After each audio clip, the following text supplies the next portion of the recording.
یوه ورځ یو مزدور د کار نه چوټي وکړه. په دې باندې د هغه مالک ډېر زیات غوسه شو، خو بیا یې سوچ وکړو کیدای شي دې مزدور ته د پیسو څه مسله یا د ده تنخوا کموي.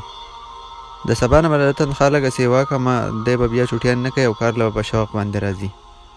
په بله ورځ سهار وختي چې مزدور کار له راغی، مالک ورته څه ونه ویل، خو چې کله یې ماښام چوټي کوله نو مالک ورله د خپلې تنخوا نه څه پیسې سیوا ورکړې، خو مزدور په هغې باندې هېڅ هم ونه ویل او چوپچاپ یې په جیب کې کېښودې او کور ته لاړه. دغه شان وخت تېرېده او مزدور به ښه په شوق باندې خپل ډیوټۍ له راته. په دې باندې مالک هم ډېر زیات خوشحاله و چې ده ته واقعي د پیسو څه مسله وه. څه ورځې پس مزدور بیا چوټ وکړه او په دې باندې مالک ډېر زیات حیران هم شو او ډېر غوسه هم شو او کومه اضافه چې وله کړې وه هغه اضافه یې وله ختم کړه.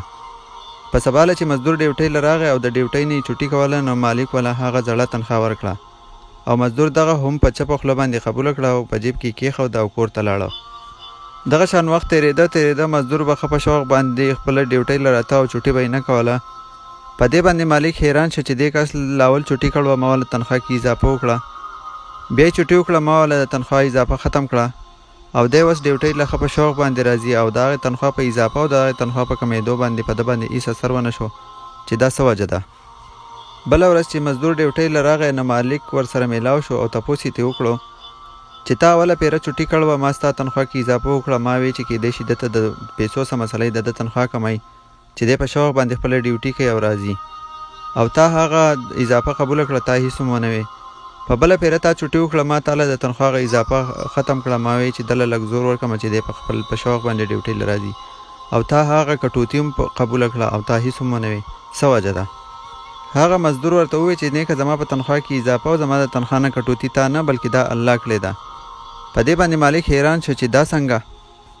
مزدور ورته وویل چې کله ما په اوله ورځ چوټي وکړه نو هغه چوټي ما هسې نه وه کړې، خو الله ما له یو زوی راکړی او کله چې زه په سبا له ډیوټۍ له رالم او تا زما په تنخوا کې اضافه وکړه نو ما دا سوچ وکړو چې دا هغه رزق دی چې الله پاک زموږ سره وعده کړې ده او دا زما هغه ماشوم زوی د ځان سره دا رزق راوړو.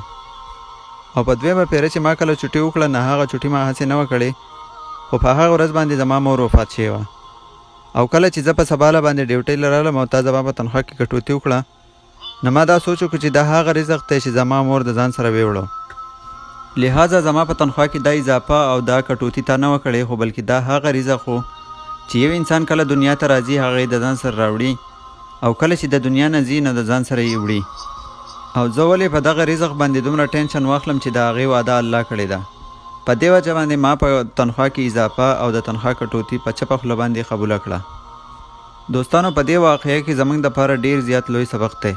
موږ به د رزق او د ښه رزق د حاصلولو لپاره خپل کوشش جاري ساتو، خو داسې نه چې موږ یوه داسې لار اختیار کړو چې هغه حرامي او ناجایزه وي.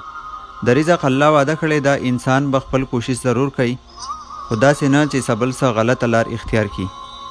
لہذا دوستانو موږ ته په هغه رزق حاصلولو باندې بالکل ټینشن نه دی پکار چې د هغې وعده الله پاک کړې ده. او الله پاک په قرآن شریف کې هم فرمایلی دي چې تاسو خپل بچي د رزق او د لوږې د لاسه مه وژنئ، زه لاول هغو له رزق ورکوم او بیا تاسو له رزق درکوم. امید لرم چې دا وړوکی شان نصیحت پس تاسو ضرور خوښ شوی وي. که دا ویډیو خوښ شوي نه ضرور یې د خپلو دوستانو سره شیر کړئ. شکریه.